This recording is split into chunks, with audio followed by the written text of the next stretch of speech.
La stabilité d'Haïti est importante pour les États-Unis. Nous continuerons à soutenir Haïti, y compris le PNH, afin de rétablir la paix et la sécurité. Je comprends que les Haïtiens ressentent de la colère et de la frustration face à la violence persistante des gangs. Nous ressentons aussi de la frustration face à la destruction et le chaos incessant causé par les gangs. J'ai exercé mes fonctions ici il y a 25 ans, quand ma famille était ici avec moi. En mai, nous avons désigné Vivre Ensemble et Grand Griffe comme organisation terroriste étrangère et terroristes mondiaux spécialement désignés. Cela signifie que ceux qui financent délibérément ces gangs, qu'ils se trouvent en Haïti ou ailleurs, peuvent être poursuivis en justice aux États-Unis. Depuis lors, nous avons traduit en justice plusieurs personnes aux États-Unis qui soutenaient les gangs, soit financièrement, soit en faisant passer clandestinement des armes en Haïti. Il s'agit notamment de Pierre-Réginald Boulos, Richardson Basile, Jolie Germain, Andrew Nieto et Ernesto Vasquez, pour n'en citer que quelqu'un. L'ère de l'impunité est révolue. La semaine dernière, nous avons rendu public l'acte d'accusation et offert une récompense de 5 millions de dollars pour toute information permettant l'arrestation ou la condamnation de Jimmy Barbecue, entre guillemets, Cherizier. C'est une autre étape importante dans la lutte contre les gangs terroristes. La stabilité d'Haïti est importante pour les États-Unis.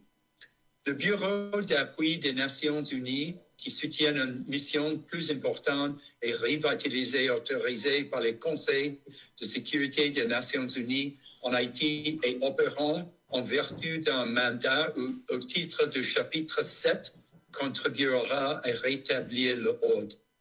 Cela permettra d'éviter l'effondrement des institutions haïtiennes, de réduire l'immigration clandestine massive ainsi que le trafic illicite de stupéfiants et d'armes. Les États-Unis ont trop longtemps supporté le poids financier et le logistique du maintien de l'actuelle mission multinationale de soutien à la sécurité MMAS en Haïti. Le financement du Bureau d'appui des Nations Unies sera réparti entre tous les États membres de l'ONU par le biais de contributions obligatoires. Les coûts liés au personnel de la force multinationale de sécurité continueraient d'être pris en charge par les contributions financières volontaires des différents États membres. Nous exhortons les États membres de l'ONU à continuer de financer cet effort. Nous saluons les efforts déployés par le Kenya et le MMAS pour lutter contre l'insécurité croissante en Haïti avec des ressources limitées. À l'avenir, le Bureau d'appui des Nations Unies vise à relever les défis complexes de l'île en mobilisant davantage de ressources et en adoptant une orientation stratégique. Nous continuerons à travailler en étroite collaboration avec le Premier ministre, le CPT et les partenaires internationaux pour relever les défis complexes auxquels le pays est confronté. L'avenir d'Haïti est entre les mains des Haïtiens. Merci, Monsieur le chargé d'affaires Henry Wooster. Et merci aussi à vous, chers confrères, d'être avec nous aujourd'hui pour cette première mini-conférence de presse de Monsieur Wooster. Et nous avons avec nous normalement 7 médias. Et n'oubliez pas que chacun de vous a le droit de poser une question à la fois. Bon, évidemment, s'il y a le temps, on pourra voir, mais normalement, c'est une question par média. Et je dois commencer avec Venteboeuf Info, Jean-Alain Macajou. Il avait des problèmes techniques. Je ne sais pas s'il est là, s'il est disponible. Macajou, si vous êtes avec nous et si tout va bien, posez la première question, s'il vous plaît. Je passe la parole à présent à M. Franz Duval du quotidien Le Nouvelliste. Bonsoir, M. Duval. Bonsoir, M. Lorquet. Bonsoir, M. le chargé d'affaires. Les États-Unis sont le premier domicile des Haïtiens qui vivent hors d'Haïti. Duval est en mute. Allô? Bonsoir, M. Duval. Allez-y. Bonsoir, M. Lorquet. Bonsoir, M. le chargé d'affaires. Les États-Unis sont le premier domicile des Haïtiens hors d'Haïti. Vous êtes aussi le pays de la première provenance des transferts vers Haïti, le premier bailleur de fonds pour la police et la mission multinationale d'appui à la sécurité, le principal soutien pour l'aide humanitaire, et vous êtes le soutien aussi principal d'Haïti à l'ONU, principal soutien aussi du Conseil présidentiel de transition. Les États-Unis pèsent sur la vie économique, politique et sociale en Haïti. Pourtant, on a l'impression que la relation devient de plus en plus difficile entre Haïti et les USA. Plus d'un mois après votre prise de fonction en Haïti, monsieur le chargé d'affaires, quel est votre constat et quelles sont vos premières recommandations? Merci, monsieur. I've been in Haiti for about 3 months now, and my initial assessment is the same as that of others, and certainly that of Haitians. The security situation is dire. Ça fait 3 mois depuis que je vis en Haïti et mon évaluation initiale est la même que toutes. La situation de sécurité en Haïti est désastreuse. As I said when I arrived in Haiti, my priority, the U.S. priority, is to help stabilize the country. Comme je l'ai dit à mon arrivée, ma priorité, la priorité des États-Unis est de stabiliser le pays. The United States has provided $835 million in financial and in-kind support to the MSS.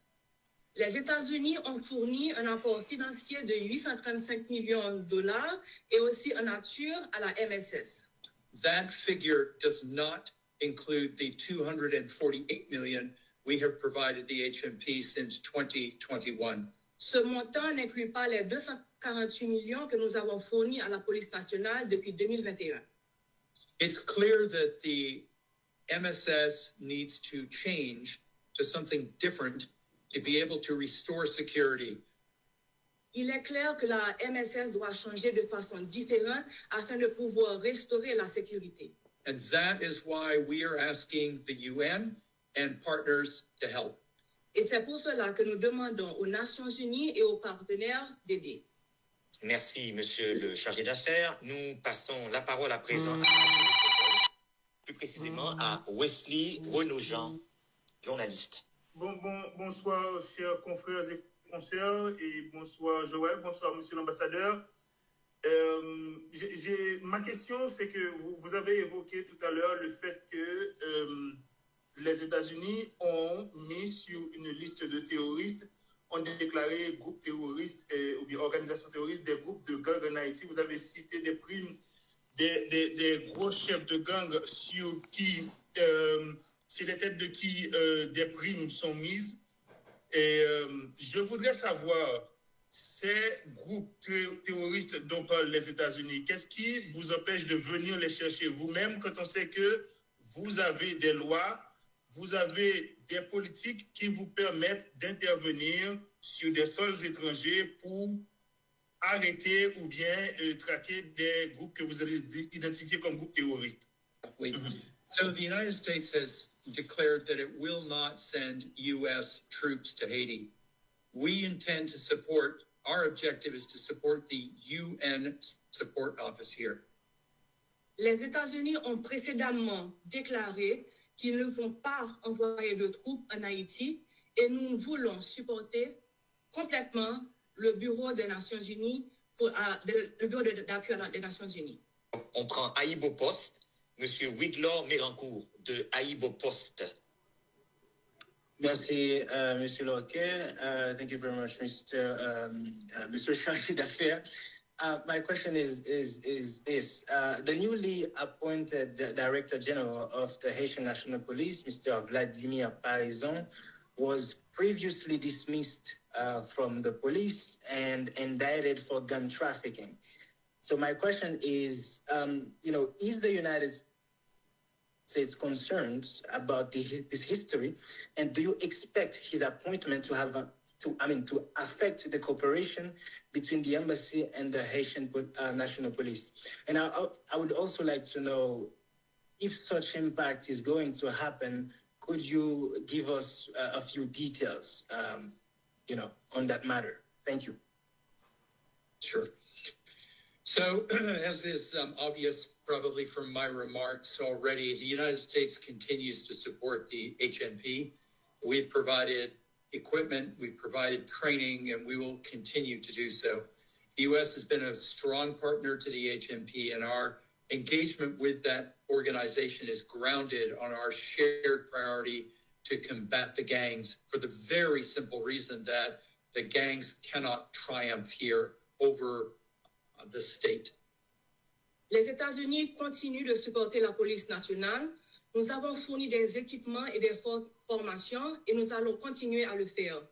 Les États-Unis sont un partenaire fervent de la police nationale et notre engagement est soutenu et c'est notre priorité de combattre les gangs parce que nous ne voulons pas que les gangs triomphent en Haïti. Michel Joseph est là. J'espère que son micro fonctionne. Michel Joseph travaille pour la Radio-Télé Caraïbes. À vous le micro, Joseph. Merci, Joël Lorquet, et bonsoir à toutes et à tous. Ma question est la suivante, monsieur le chargé d'affaires. C'est vrai qu'on a beaucoup débattu tout à l'heure concernant la sécurité, la question de sécurité, mais peut-être d'autres préoccupations ici en Haïti, c'est par rapport à la légitimité de nos dirigeants et la question politique.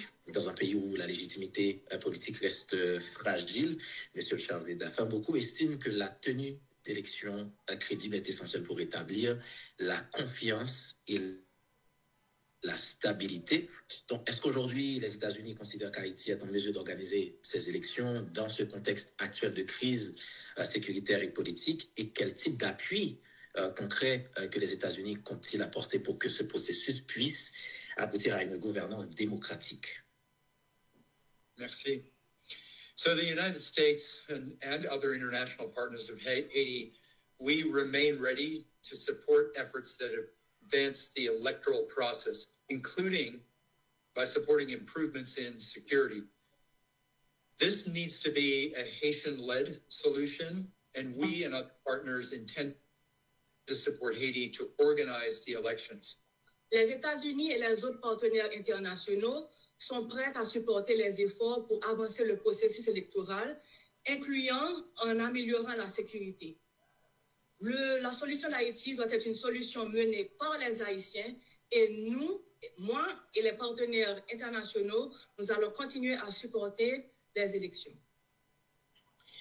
Je vois que Radio Guinée est là. J'espère que tout va bien au niveau technique. Je cède la parole à Sony Destiné.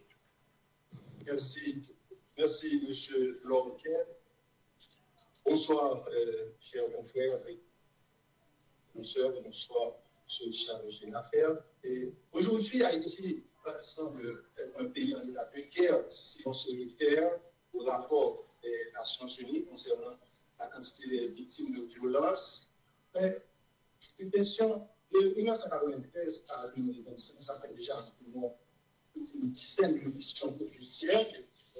Haïti, les missions civiles, la situation ne fait qu'aggraver, la situation ne fait qu'empirer depuis que la présence de Guinée en Haïti, le président Jovenel Moïse a été assassiné, avec la MINUSTA, a produit le choléra en Haïti. Et aujourd'hui, les groupes armés dans le terrain, en dépit de la résistance des missions, et surtout avec le support des États-Unis, le support technique, le support financier, tout ça, et que la situation, la population ne sait à quel se brille.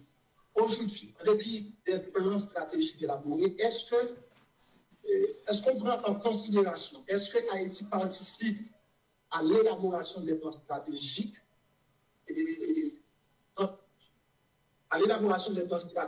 pour les missions, soit les missions multinationales, et bien avec l'objectif d'aider à combattre les groupes armés et la stabilité en Haïti. Est-ce qu'on prend en considération selon les besoins d'Haïti? OK. Si j'avais compris bien, Haiti, excuse me, Haiti is involved in the process to stand up this UN support office that I've spoken about. The idea is to change, excuse me, to change the current multinational security support mission. Haïti participe au processus visant à mettre en place le Bureau d'appui des Nations Unies afin de modifier la mission multinationale actuelle en Haïti. There is an urgent need for more support to Haiti to restore security, and that will be the focus of this new mission. Il est urgent d'apporter davantage de support à Haïti afin de restaurer la sécurité, et ce sera la mission de cette nouvelle mission. The United States will continue to support Haiti in those efforts. It's a priority for Haiti, and it is a priority for the United States. Les États-Unis continueront à supporter Haïti dans tous ses efforts, et c'est une priorité pour Haïti, c'est aussi une priorité pour les États-Unis. C'est encore une fois avec Radio Télé Pacifique. Ezra Jeudi. Ezra Jeudi, est-ce que votre micro fonctionne? Vous m'entendez? Voilà, allez-y, merci. Merci, Monsieur Lorquet. Bonsoir tout le monde. Monsieur le chargé d'affaires, ma question va un peu dans le même sens que mon confrère Wesley. Depuis plusieurs mois, les États-Unis proposent des récompenses pour capturer certains chefs de gang. Cependant, ils continuent leurs activités criminelles et leurs exactions contre la population. Dans ce contexte, les États-Unis prévoient-ils d'autres types d'appui pour aider Haïti à faire face à cette crise? Merci. The United States is working with partners and with the UN to change the MSS and set up a support office. Les États-Unis travaillent avec les partenaires et l'ONU afin de changer le MSS et de mettre en place un bureau d'appui. The idea is to change the MSS structure and mission into something more forceful to combat the gangs. L'objectif est de modifier le MSS afin de la structurer de façon différente pour qu'elle puisse faire face et combattre les gangs. So we will, of course, continue to support the HNP, and we will also continue to hold people accountable for supporting gangs, including people who are residing in the United States. Nous allons continuer à supporter la police nationale. Nous allons aussi responsabiliser tous ceux qui supportent les gangs, qu'ils soient, même s'ils sont aux États-Unis. There's a lot of work to be done, of course, and we expect to continue working with Haiti to restore stability and to stop the violence. Il y a encore beaucoup à faire et nous allons continuer à collaborer avec Haïti afin de restaurer la stabilité et de cesser la violence. Monsieur le chargé d'affaires, nous savons que votre temps est très limité. Ça nous fait déjà à peu près 25 minutes. Est-ce que vous êtes prêt à un second round, à accepter encore d'autres questions? Voilà, merci monsieur le chargé d'affaires. Donc nous allons refaire le round et nous accordons la parole à Franz Duval du Nouvelliste pour une autre question. Monsieur le chargé d'affaires, il y a le support que les États-Unis apportent à la proposition du secrétaire général des Nations Unies pour changer la MMS. Il y a aussi quelque chose qui se passe à l'OEA pour monter une feuille de route pour Haïti. Est-ce deux projets parallèles ou bien contradictoires? Ou complémentaires? Great question, Franz, because this is something that all of us in Haitians and also in the international community have been trying to figure out, which is what I will call the right geometry, the right arrangement, to try to figure out how we will work together. But the simple answer to your question is they are complementary efforts. You should not think of them as disparate. They're complementary efforts. But the particulars of how we will integrate, we are still determining that. Les deux plans sont des plans complémentaires. ils ne sont pas des plans différents, ils sont des plans qui vont se complémenter. Et ce qui arrive, c'est que nous essayons de trouver la façon de les intégrer afin qu'ils soient d'une façon linéaire. Nous allons appeler Aïbo Post, Widlor Mérancourt. Merci. Ah, ok. Wesley est là. Attendez. Merci, Joël. Moi, je voudrais demander sur la même question de Franz Duval. Oui, allô, je suis là. Oui, allez-y. Oui, allez-y. Allô, je vous entends. Allez-y. Je vous entends. Allez-y. Je vous entends. Allô. Allez-y, on vous écoute. Ça va. Allô, vous m'entendez? Si vous m'entendez, oui, si vous m'entendez, j'aimerais sur la même lancée de la question de Duval. Je voudrais sur la même lancée de la question de Duval demander à l'ambassadeur. Je suis en train d'intervenir, Joël. Je voudrais. Ou est-ce qu'il y a un problème technique? Allô, Joël? Allez-y, répétez la question. Allô, Joël? Répétez la question. Joël, ça va, je suis là. Ça va pour nous. Continuez. Oui, il y a un problème d'Internet, on dirait. Oh my. Oui, alors, sur la même lancée de la question de M. Duval. Et l'ambassadeur Worcester vient expliquer que les deux plans de l'OEA et de l'ONU sont complémentaires. Moi, je voudrais savoir quelle a été la participation, la consultation, bien l'implication d'Haïti dans ces plans, dans la mesure où on entend parler de ces plans, mais jamais on n'a pas entendu les autorités haïtiennes intervenir concernant ces plans. Est-ce qu'ils ont été consultés? Est-ce que les intérêts du pays ont été pris en compte ou bien ont été exprimés par ces... Comment ça se passe? Est-ce qu'il y a eu des consultations avec les autorités haïtiennes de l'élaboration de ces plans? Quelles sont ces consultations? Yeah, Wesley. Yes, Wesley, can you hear me? Wesley? Oui, je vous entends, Monsieur l'ambassadeur. Okay. I hear you, Mr. Ambassador. Okay, bon. Okay, so yes, the Haitian authorities have been consulted. They have been consulted. They are being consulted. We wouldn't think to do it otherwise because we can't have any discussion about Haiti without Haiti. So yes. Oui, les autorités haïtiennes ont été consultées. On ne peut pas trouver une solution au problème d'Haïti sans consulter les Haïtiens. And Wesley, may I add also, we have been doing those consultations with the government of Haiti here, of course, in Port-au-Prince.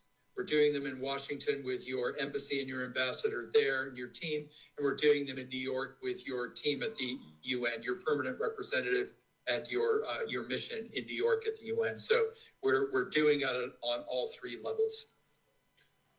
Les consultations sont menées à tous les niveaux. Nous faisons des consultations avec le gouvernement en Haïti. Nous avons aussi des consultations avec les représentants de votre ambassade à Washington et aussi avec votre représentant permanent à l'ONU, qui est à New York. Donc, tous les trois ont été consultés pour pouvoir apporter une solution. Si Widlor Mérancourt nous attend, il peut prendre la parole pour sa question. Sa deuxième question, s'il vous plaît. Widlor Mérancourt de Aïbo Post. Widlor? Bon. Je pense que... OK. Ah ben, on passe tout de suite à Radio-Télé Caraïbes. Michel Joseph qui est là avec nous pour sa deuxième question. Merci Joël pour cette nouvelle opportunité. Alors, on a beaucoup insisté sur le changement de mission de la MSS. Tout à l'heure, c'est cette mission qui vient de célébrer une année de présence en Haïti. Donc, c'est parce que quand même les États-Unis a jugé bon qu'il n'y a pas trop de résultats et que là, Haïti a besoin quand même de nouveaux souffles en matière de sécurité. Quand est-ce qu'on va commencer à sentir ce changement et comment cela va-t-il se manifester, ce changement de mission ou ce renforcement de la mission? Yeah, never mind. Good. Okay, right. So look, it's not correct to think, and I don't want you to understand from my remarks, that we think that the MSS has had no results. That's categorically not the case. What we want to do is we want to take this force, the MSS, and we want to alter it so that it's better able in the way that you might take anything in a car engine, right? Make it more capable of handling the situation that it has to be in. We want it to have all the assets. We want it to have the authorities. We want it to have the personnel and the equipment to do what's necessary here. And right now, you cannot expect when you have a force that is not equipped to do a job, say, to go throughout the country, then to expect that they will do the entire country. Or if you've equipped it to take on, for example, a neighborhood, but you really want them or need them to take on a whole city, right? So we want to make sure that those corrections, those recalibrations now after 1 year of the deployment are made so that that force can be truly aligned and the resources it has with the challenge that it is facing. That's the idea. The Kenyans have done everything we have asked them to do, everything we have asked them to do. On ne veut pas que vous pensiez à travers les commentaires que monsieur le chargé a fait, que nous pensons que